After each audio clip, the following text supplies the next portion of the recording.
भारतीय सिनेमा के इतिहास में कुछ फिल्में ऐसी हैं जिनके नाम के आगे जो है कालजयी लग जाता है, यानी लेजेंडरी लग जाता है, या एपिक शब्द अपने आप ही जुड़ जाता है।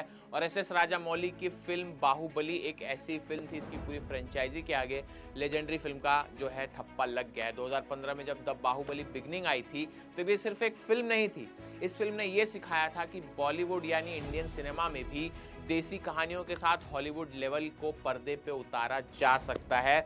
अब इसी बाहुबली फ्रेंचाइजी के 10 साल पूरे हुए और इस मौके पर फिल्म के मेकर्स ने एक बहुत तगड़ा मास्टर स्ट्रोक चल दिया। दोनों पार्ट्स को मिला के, यानी कि कंक्लूजन और बिगनिंग को मिला करके री एडिट करके एक सिंगल फिल्म बना दी और उसको रिलीज किया है बाहुबली द एपिक नाम से। अब ये एक ऐसा जुगाड़ है जो सिर्फ एस राजामौली के दिमाग में ही आ सकता था। सोचिए, जो सवाल के लिए दुनिया ने 2 साल वेट किया कि भाई कटप्पा ने बाहुबली को क्यों मारा, वो सवाल इस पूरे देश को इस बार इंटरवल के बाद ही मिल जाएगा, यानी इंटरवल के तुरंत बाद पता चल जाए कि भाई कटप्पा ने बाहुबली को क्यों मारा था। तो जब फिल्म का पोस्टर मैंने देखा तो मेरे थोड़े से रोंगटे खड़े हुए थे, यकीन मानिए। इसको देखते हुए भी यही महसूस होता है और इसके पीछे का कारण जानना है, उसी के लिए तो रिव्यू बता रहा हूँ कि राजामौली ने क्यों दोनों फिल्मों को एक करने का डिसीजन लिया। फैसला तो बहुत अच्छा लगा मुझे, लेकिन इस चक्कर में फिल्म की लंबाई थोड़ी सी बढ़ गई है। री एडिटिंग के बाद भी इसका टोटल रन टाइम जो है 3.25 घंटे यानी 3 घंटे 45 मिनट के आसपास है। तो अगर आप इंटरवल का टाइम भी जोड़ दो तो भैया कुल मिला के 4 घंटे आपको थिएटर में कुर्सी की पेटी बांध के बैठना पड़ेगा। तो फिल्म की कहानी तो हम सभी को पता है, एक्टिंग भी किसने कैसी की सबको पता है, म्यूजिक भी बहुत अच्छा था सबको पता है, तो इसलिए फिल्म पे डायरेक्ट बात कर लेते हैं।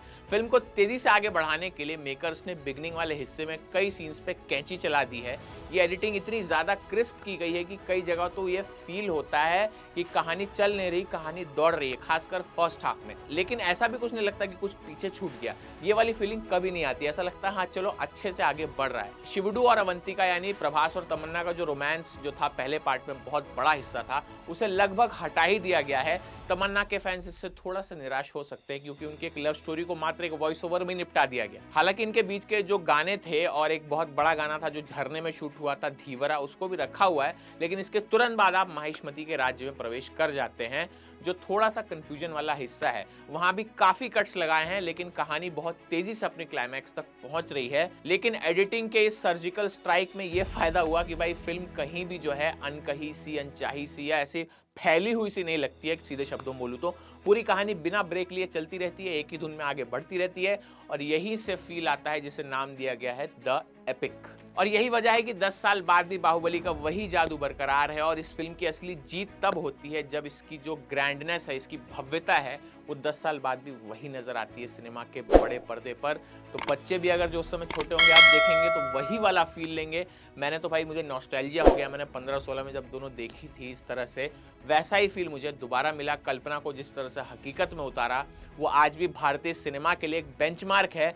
इसका जो वीएफएक्स वगैरह है, वो सीन्स याद कीजिए जब प्रभास यानी अमरेंद्र बाहुबली दहाड़ते हैं, अमरेंद्र बाहुबली यानी कि मैं, मतलब वो सीन अभी तक भी मुझे गूज़बम्प्स देता है।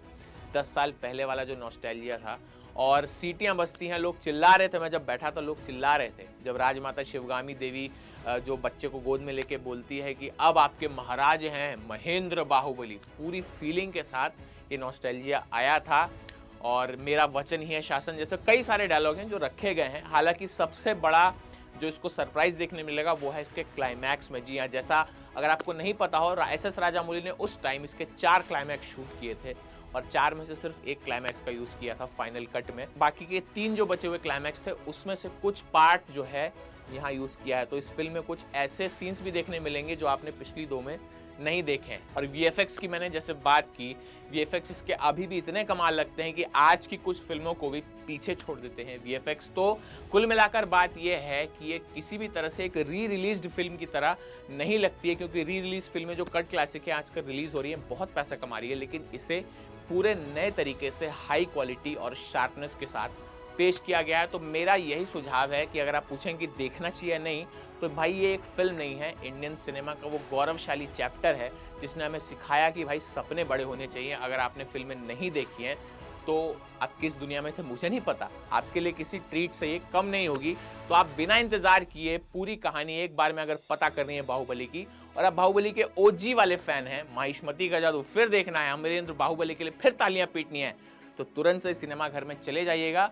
और जैसा मैंने पहले बताया, फिल्म की ड्यूरेशन थोड़ी लंबी है, तो इस बार चाय, कॉफी, पॉपकॉर्न का सब बड़ा बड़ा टब लेके जाइएगा और एंजॉय कीजिएगा Baahubali the epic. Star rating क्या दूं? स्टार रेटिंग तो इस फिल्म के लिए कुछ है ही नहीं, बस जाइए और एंजॉय कीजिए, मजा आएगा।